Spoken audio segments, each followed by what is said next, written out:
और इस बीच नमस्कार, मेरा नाम ओपी व्यास है। मेरा नाम ओपी व्यास है। मैं फॉर्मर जॉइंट रजिस्ट्रार लॉ हूँ नेशनल ह्यूमन राइट्स कमीशन का, और वर्तमान में सुप्रीम कोर्ट और हाई कोर्ट्स में प्रैक्टिस करता हूँ। मानव अधिकार आयोग में 27 वर्ष तक कार्य करने के दौरान मैंने लाखों कंप्लेंट्स बंगाल की देखी हैं, लेकिन जो विभत्स नज़ारा मानव अधिकारों का जो हनन जो है व्यापक पैमाने पे या अब देखने को मिला है। मानव अधिकारों का हनन यहाँ के विक्टिम्स को, यहाँ के पीड़ितों का ही नहीं हुआ, मानव अधिकारों का हनन हमारा भी हुआ।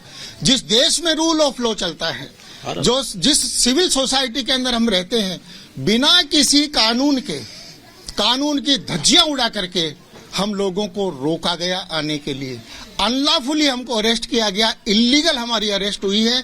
मैं मीडिया के माध्यम से पूरे बंगाल की जनता को यह कहना चाहता हूं कि यहाँ की पुलिस का जो एक्शन था वो यहीं के लोगों के लिए पार्टीजन और पक्षपातपूर्ण नहीं था, हमारे प्रति भी था।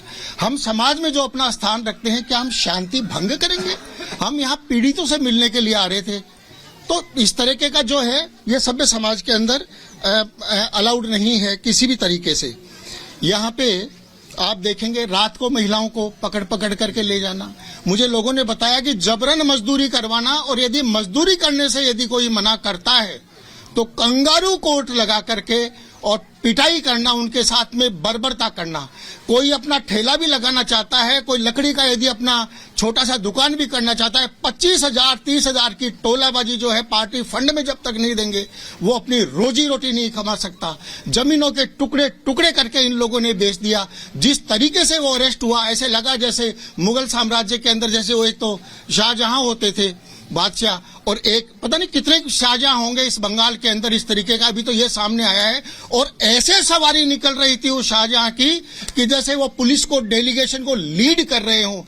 चाल, चरित्र और चेहरा, ये तीनों चीजों का नंगा नाच जो है ये आप लोगों ने इसके अंदर देखा होगा निश्चित रूप से। तो सुन रहे थे कि किस तरीके से गंभीर आरोप लगाए जा रहे हैं। हालांकि पहले कोर्ट की फटकार के बाद शाहजहां शेख की गिरफ्तारी, और अब कोर्ट के ही आदेश के बाद फैक्ट फाइंडिंग टीम की संदेश खाली में एंट्री। महिलाओं के साथ संदेश खाली में हुए शोषण का हर सच जल्द सबके सामने आएगा। रिपोर्ट देखिए।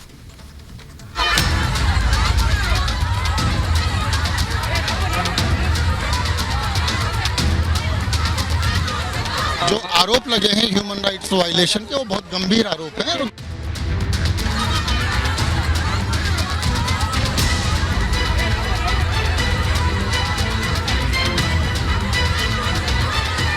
बंगाल की पूरी सियासत अभी संदेश खाली के इर्द गिर्द भटक रही है। वजह है संदेश खाली में महिलाओं के साथ शोषण। संदेश खाली जाने की कोशिश कर रहे फैक्ट फाइंडिंग टीम को रोकने की कोशिश। पश्चिम बंगाल में बीजेपी कार्यकर्ताओं के साथ पुलिस की झड़प। बीते दिनों इस तरह की कई तस्वीरें सामने आई। हाल में आई इन तस्वीरों के बाद शाहजहां शेख की गिरफ्तारी महिलाओं के लिए जहां एक बड़ी जीत थी, तो आज आई ये तस्वीर महिलाओं को राहत देने वाली है, क्योंकि फैक्ट फाइंडिंग टीम संदेश खाली पहुंची है। मकसद पीड़ितों से मिलना, उनका दर्द सुनना और मदद करना है। महिलाएं अपनी शिकायत कर रही हैं कि शाहजहां शेख के द्वारा उन्हें किस तरीके से सताया गया है, उनकी पोल्ट्री फार्म में आग लगा दी गई है, और ऐसी कई महिलाएं हैं जिन्होंने ये शिकायत दर्ज करवाई है कि उनके साथ यौन शोषण किया गया है। लेकिन 11 धाराओं में शाहजहां शेख पर जो मामले दर्ज हैं उसमें यौन शोषण की कोई धारा नहीं लगाई गई है।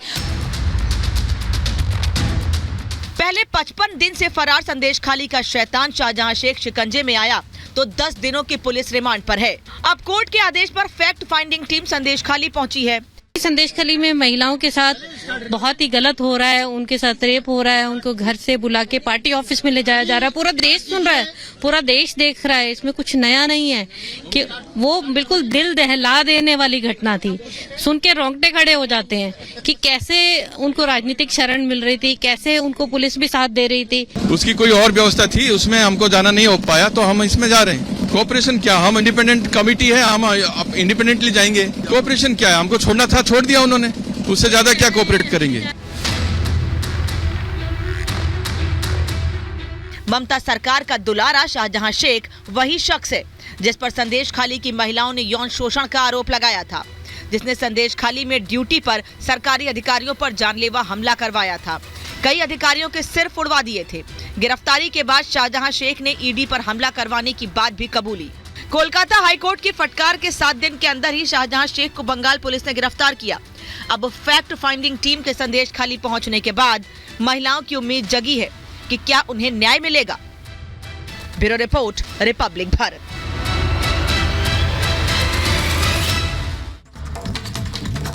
और चलिए अब अगली बड़ी खबर ग्रेटर नोएडा के ब्लू सफायर मॉल से आपको बताते हैं, जब मॉल के अंदर से ग्रिल गिर जाती है और 2 लोगों की मौत हो जाती है। दरअसल इस मॉल के भीतर ही काम चल रहा था और जिसके चलते ये ग्रिल गिरी है, 2 लोगों की मौत की खबर मिली है। बड़ी खबर आपको बता रहे हैं ग्रेटर नोएडा के ब्लू सफायर मॉल से। तस्वीरों में आप देखिए यहाँ पर हालांकि पुलिस प्रशासन की टीम भी पहुंच चुकी है, जांच पड़ताल की जा रही है। जिस एरिया में पूरा हादसा हुआ है उसको सील भी किया जा चुका है। हालांकि मॉल में आवाजाही को रोक दिया गया है। ग्रेटर नोएडा के मॉल का ये मामला है जहां पर ग्रिल गिरने से 2 लोगों की जिंदगी खत्म हो जाती है। सफायर मॉल में दर्दनाक हादसा हुआ। शकील, हरेंद्र की मौत हो गई। हमारे साथ दोनों के परिजन मौजूद है। क्या नाम है आपका? मेरा नाम सब्बू है जी। शब्बू, क्या हुआ, क्या पता लगा आप लोगों को, क्या लगता है? मैं ऊपर टाइल लगा रहा था 5th फ्लोर पे। मेरे पास हरिंदर जी का भी फोन आया था कि मुझे मिलना, मैं आ रहा हूँ। मैंने ठीक है सर, मैं मिल लूंगा आपसे। वो आए, उसके बाद में आधे घंटे बाद मुझे अस्पताल में से कॉल आती है कि शकील का और हरिंदर जी का डेड हो गई। उसके बाद मुझे पता चला, तो जब हमने यहाँ पे देखा तो ये ऊपर से गिर गया था, फ्रेम जो लगा हुआ था लोहे का। इसमें कुछ लड़कों ने हमारे कल भी देखा था कि आंधी चल रही है तो ये हिल रहा था। छोटे छोटे फास्टनर लगे हुए थे उसमें, तो उसमें बताया भी था किसी ने। अब मैं ज़्यादातर मेंटेनेंस में जाता नहीं क्योंकि हम तो कारीगर आदमी वहाँ पर नहीं पहुँच पाते, तो इसलिए उन्होंने कोई ध्यान नहीं दिया। अब ये आज देखो अचानक गिर गया। संडे का दिन है, बहुत भीड़ रहती है आज।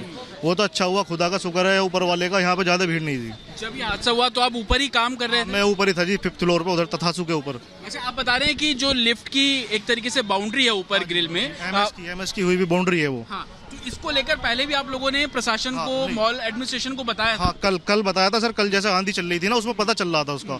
उसके ऊपर एक एडजस्ट फैन लगा हुआ है, उसके प्रेशर से गिरा है वो। अच्छा जी। तो कोई कार्रवाई नहीं हुई? क्या बोला मॉल ने?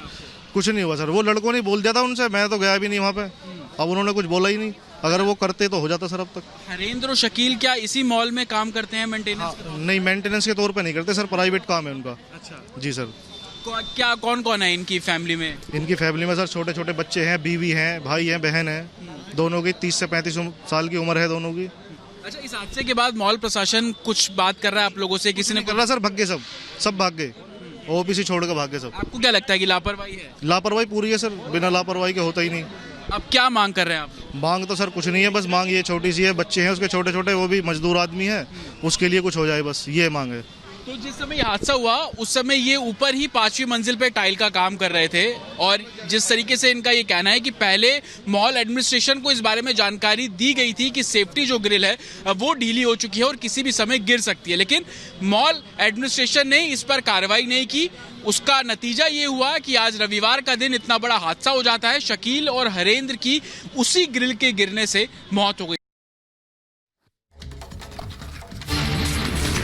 और इसी के साथ एक छोटा सा ब्रेक, लेकिन ब्रेक के उस पार आपको दिखाएंगे देश दुनिया की बड़ी खबरें। रफ्तार 100 इस ब्रेक के बाद।